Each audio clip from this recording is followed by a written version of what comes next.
the recurring pattern here when we talk to founders. There's, the handful of guys out there that say, "Oh, I had a big bright idea and it always was in the back of my head and I executed my idea." But the majority of people, it's serendipity. It's a career path that made no sense from the beginning. But when you look back on it, you say, "Oh, yes, this led to that, which led to that, which led to that." Yeah. And now I'm exactly where I'm supposed to be, right? Which is what it sounds like. Marky's place is exactly where you're supposed to be.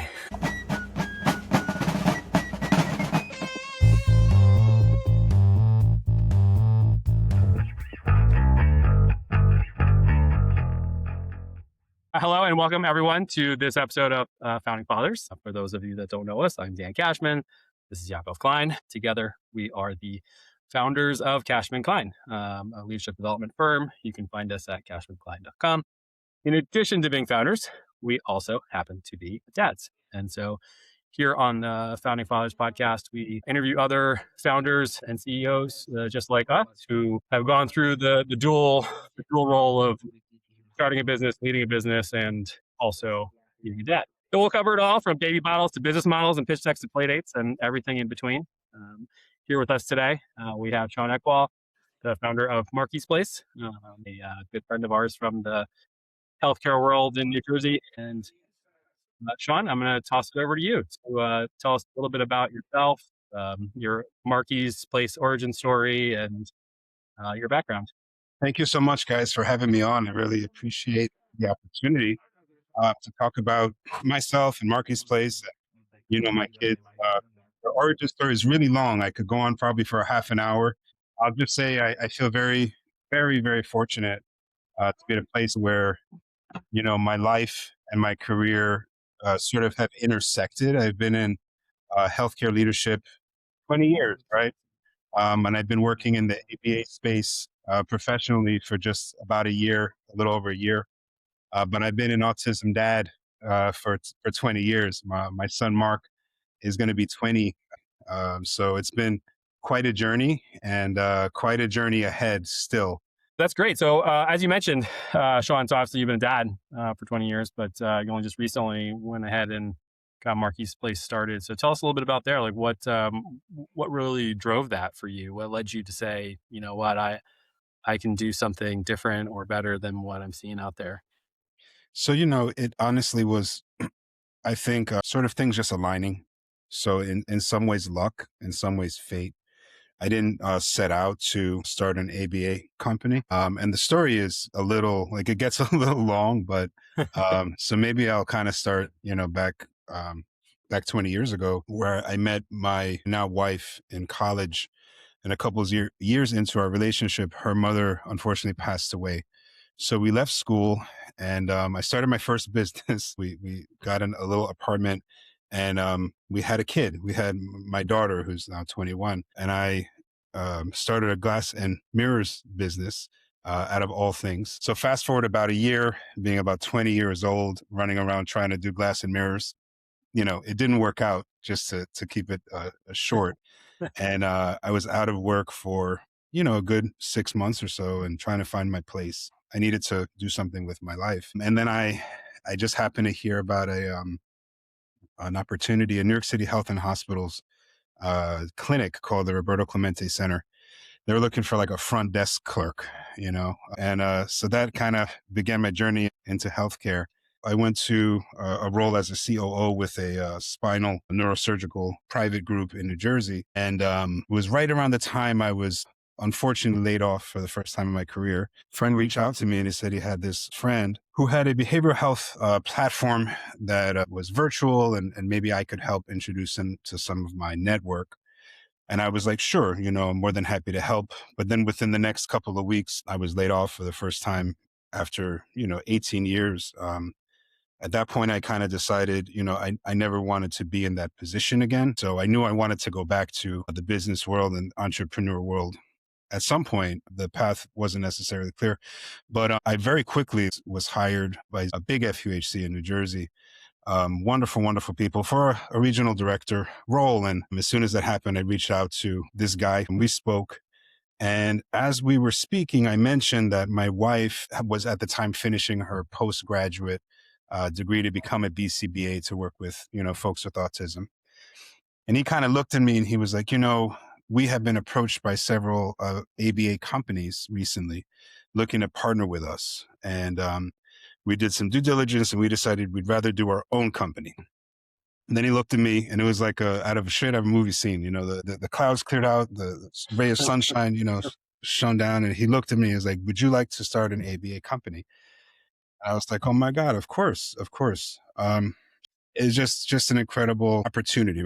It's almost been a year of seeing clients and we've grown pretty slowly. But then when you look back, it seems like it goes way faster. And we are now ready to open up sites this coming week in Edison, Hackettstown, and then Wow. next month in Cherry Hill. So Wow, that's amazing.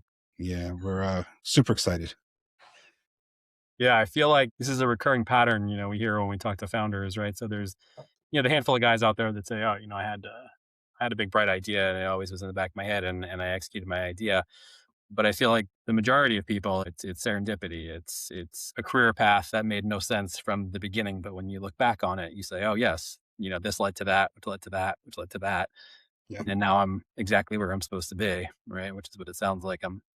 Sounds like Marky's place is exactly where you're supposed to be. I teach adjunct, so I get kids a lot asking me for advice about what should I do, and I think when it comes down to it, I do kind of envy those people who you talk to and they're like, well, in 2 years I want to be this far, and in 5 years I want to have this plan, and Yeah.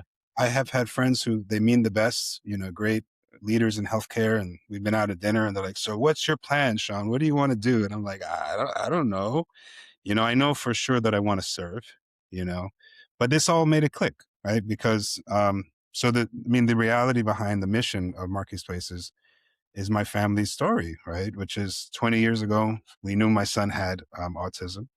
We didn't know that ABA existed. We know PT and OT and all the rest of it, but we didn't have that knowledge and access to those services. So now we get to help other families and help change other kids' trajectories in his name, and give him that lasting legacy. This is really interesting because the majority, or I think 100% of the different guests that we've had on are founders and fathers. And so that's sort of the collaboration of the nuances and the topics. But in your instance, it is more your fatherhood is sort of what really is informing your founderhood in terms of the mission and the work that you're doing. It's very much tied into it. It's not simply that you're a father here and that you over here, you're a founder, but it's really one and the same. And it's really beautiful to see how much that drives you and how beautiful it is to be able to, commit yourself to a work area in which it directly also impacts your own family. So I think that's beautiful. Yeah. Thank you. Yeah. I can't lie. It's been, as you all know, as founders, it's been a lot of sacrifice. It's not, it takes a long time to get these things up and running. It's definitely a blessing every day. So with with a 20-year run, as a father before, this past year or so in the business, what are you finding in this past year as far as similarities between being a dad and now running a company? A lot of patience, you know, Yeah. but it also takes a lot of courage. I think as a 20-something-year-old, Jaime, my first boss, he taught me a wonderful lesson I took to heart, which is simple, but it's hard. It's, don't be afraid. Um, and full circle, a year or so ago, when my daughter got her driver's license and we're driving around, even though she got the license, I'm deathly afraid, but you have to kind of get over that fear of failure, so to speak. My fear in that case is she's going to drive, knock the mirror off, the car. And in the case of business, of course, people are afraid to take the leap because, they're afraid of failure. But at the end of the day, life is so precious and so short. The old saying, like, failure is really just not trying. Like, the reward is the journey, so to speak. As the father of a 17-year-old turning 18-year-old boy who has just started driving, I can very much relate to the terror that you might have in. Yeah, I think a knocked off side view mirror would be the least thing that I'd be worried about. It's very scary. When we think about your journey and your preparation to here, raising kids is never easy. and I'm sure you ran into different challenges than most raising Marky. What would you say, you learned from him specifically that you think taught you more than any sort of MBA or preparation could have taught you for where you are now? But that's a wonderful question. All throughout my professional career, I think we all come across people who are stressed out and who are burnt out and who maybe share with you some negative thoughts. Or you come across people who love to gossip and love to talk about others. And I think what that comes down to is people are very unhappy with their day to day. I think dealing with a kid who, and thank God this is like many, many, many years past, but at one point he would, do the poopy painting, right? As like an 8-year old though, not like as, a 2-year old, right? And having the wife run around with Clorox, with on the walls, and just like that's your day-to-day existence. You kind of come into work and you feel almost like it's a serene place of rest. And then you run into these folks who are upset and angry and negative and down. And so I almost felt like it gave me a superpower, right? Because I was able to say, like, look, I mean, my kid doesn't talk, right? So I don't care how nasty Sally was to you in the break room. And I wouldn't like necessarily verbalize it, right? Because, but in my head, I'm like, give me a break. Like, we're here to do a job. We're here. And that's, I think, where it connects in terms of the service to others, especially those Yeah. who don't have. I think it gave me an energy and I was able to connect to that purpose in a way because of my challenges with that. And then just extreme patience. I mean, even to this day, he has many challenges, It's like, having to deal with these things. It puts things in perspective in a way I can't imagine what else really would. Yeah. It's it's interesting because when I started my career, I was so my background psychology. So I spent my first 4 years full time, 2 years part time working in a group home setting, and with 7 adults, 24 hours a day, developmental and psychiatric conditions. And I talk about that. I used to talk about that with some of the people that I worked with. In the early days, we'd be running team building sessions or having to facilitate a meeting with executives, and they'd be all stressed out and what should we do and what did we learn from our degree and yada yada. I just kind of sit there and chuckle and say, there's nothing that this group of executives is going to say or do that's going to be any worse than trying to get 7 people with developmental disabilities to agree on, where they're going out to dinner on Friday. Nobody attacked me. Nobody cursed me out. Nobody threw a can of cream cheese at my head. Wow. This executive meeting was a success, and the patience and the purposefulness with which you have to learn to communicate in that environment is invaluable in a work setting. I really agree with you there and take that one to heart on the perspective. I mean, it's just such a unique perspective on life. Yeah. It keeps you grounded. I mean, ultimately we do live in a society where we're taught things bring happiness. And we set up these arcs of control around people spending their energy getting things. And so, Mark and folks with these kind of issues, they live outside of that world, right? Um, but it teaches you, like we don't have a choice in many ways. We have to participate. We have to keep the lights on. But what part of our fulfillment really comes from that? And I think that's where that purpose side comes in. For me, I think it is that service to others. You do it for free if you didn't have to make a margin. And I think that's where you kind of hit your sweet spot. Yeah. Shawn, I'm curious in terms of from a leadership perspective, I think that being the father of Mark gives you an advantage, I would say, from fatherhood. And I'm curious what lessons from a leadership perspective of running a company, running an organization, leading a bunch of individuals, would you say that you're borrowing from fatherhood and putting into the leadership of the company?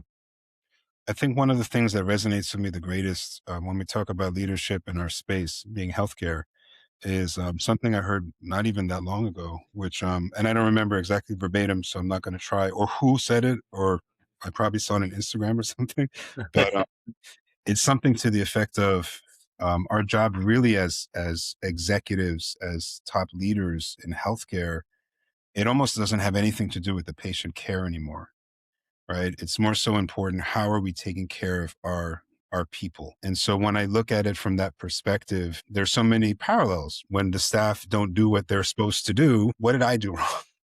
Where did I fall short? Where did I not give them what they needed to do the right thing? I think that's kind of where it comes together for me. Being a father is you're trying to help people grow and nurture them to get from point A to point B, but also give them that latitude. That's where the lean Kaizen for me intersects. It's like, I don't want to tell people what to do. It's the last thing I want to do.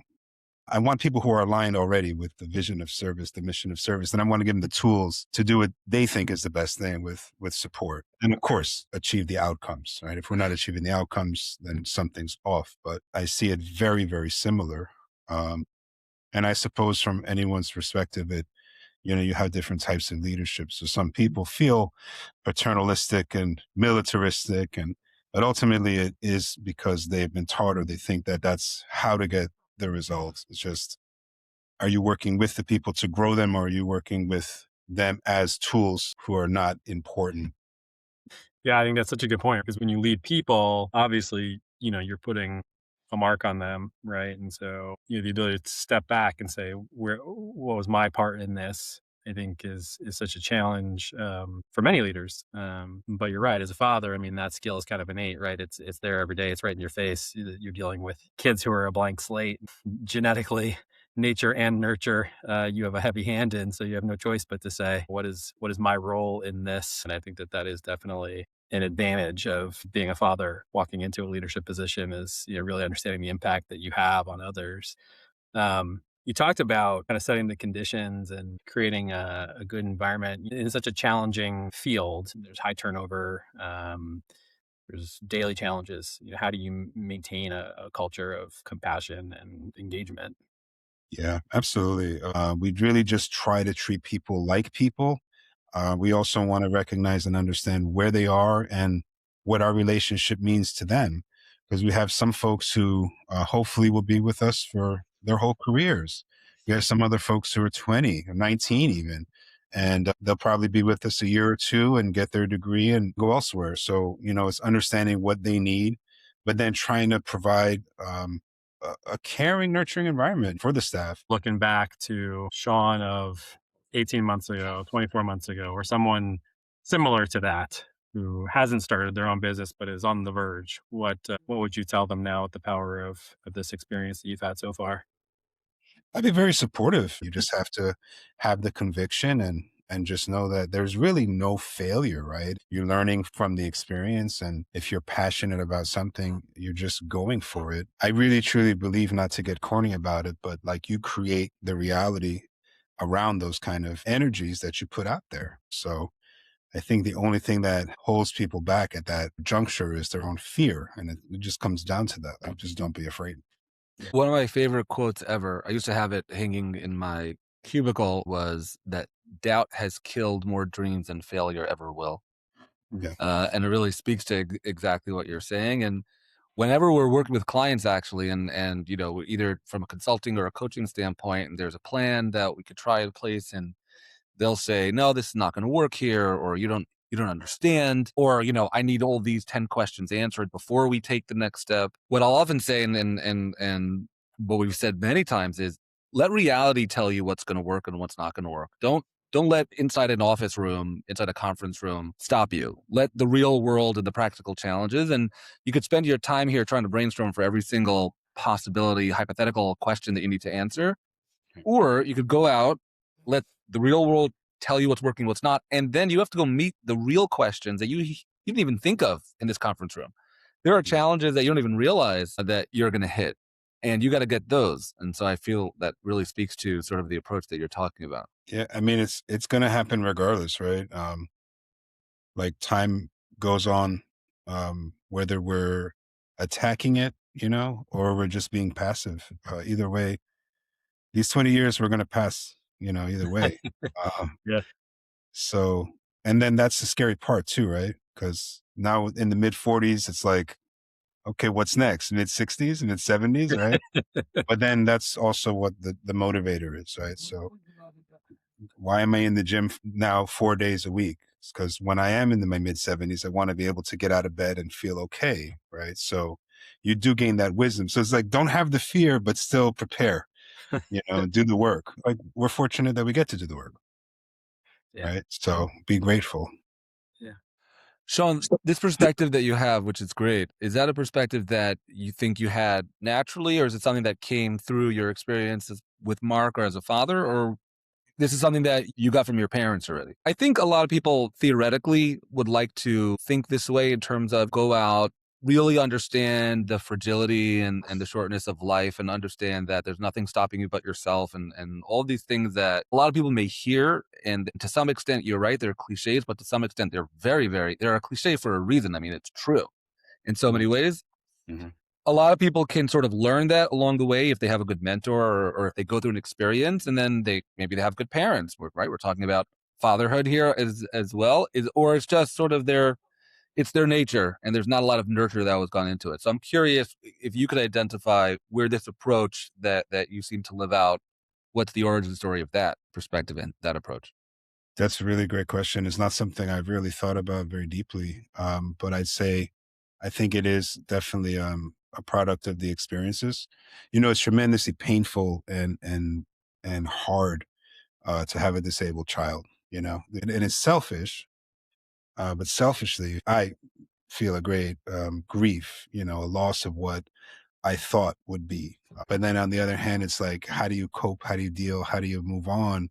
And I think that's what gives me that perspective. Yeah. So you hit on some of the the key things that you would say to a former you or a future you about business. What about fatherhood? Somebody who's maybe they're in that 9 month stretch before the baby comes and they're about to be a dad. What would you say to a soon to be father? What advice would you give? Yeah, the best advice I think I got, which is what I would share, is to take as many pictures as possible. Try to cherish it. Having the experience and going through it, I always used to wonder why my mom would always have regrets. Like, my mom was great, my dad was great, they gave me a great childhood. Like, what are you talking about? Like, why do you have regrets? But looking back at it, when I was working in New York City, the commutes, as you'd imagine, living in New Jersey, or before when I lived in White Plains, long commutes, long days. My wife was a stay-at-home mom. Looking back at it, my regret would be not having spent as much time as I could have, when I felt legitimately very, very tired. And I would feel better today if I had said, you know what, I can rest later. Let me take the kid out to the reservation or to the zoo. And don't get me wrong, we did plenty of that stuff. But now that they're 2021, it's like, you can't get it back. You can't get that, period of time back. So that would be my main advice, is just to cherish it as much as you can and prioritize that time. There's nothing like that first 10 years before they start rolling their eyes at you and asking for money every time you talk to them. Sean, this has been great for people listening. Obviously, I think anybody who doesn't know about Marky's Place now does, and I think it's a wonderful mission and a wonderful message. How can people find you? How can people support you? What can people do to make Marky's Place thrive? Yeah, so I think the best way to get a hold of us is via the website, which is marquisplace.com. And on there will be my cell and my email, so you can reach out to me at any point in time. And we have a lot of, goals for the future. Our main mission is to help and impact the lives of as many kids as possible. And the need is great. I looked it up a couple of days ago. 1 in 29 kids age 8 years old in New Jersey have a diagnosis of autism today. So if we can provide, and not just us, right? We couldn't do it alone, but if all of the ABA providers, neurologists and pediatricians can provide the right level of care, a vast, vast majority of those kids can become fully functional adults. Um, and we need that. And for the ones who will have challenges and limitations, they'll live their best lives and get as far as they can. So it is really important that we do what we can and support this community.